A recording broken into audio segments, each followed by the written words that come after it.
Well, I've definitely researched Caiaphas. There's not a lot written about him. Most of it is in conjunction with a prophecy that he had, which is that the nation would fall apart without Jesus' death.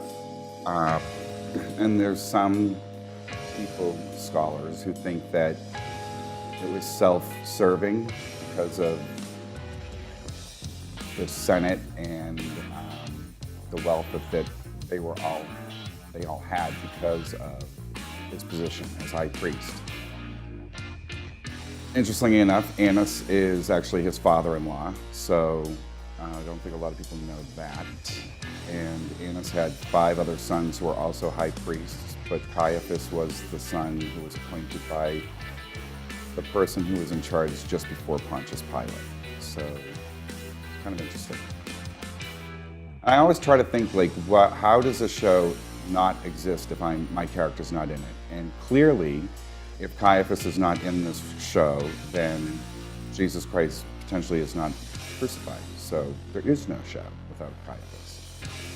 I think that when I've seen it in film, when I've seen different pieces of it on YouTube, most people, I think, just look at the one-dimensional Caiaphas.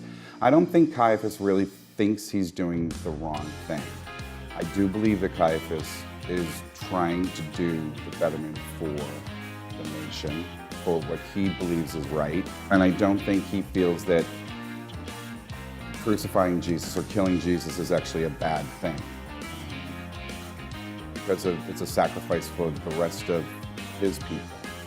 So, yeah, I think I bring a little bit of a different dimension to it. It's just not about an angry character who just wants to, he's not misogynistic and wants to see someone suffer. You better get your tickets soon because this show is going to sell out fast. And we look forward to seeing you in the audience to experience Jesus Christ Superstar at the Lakeside Theater.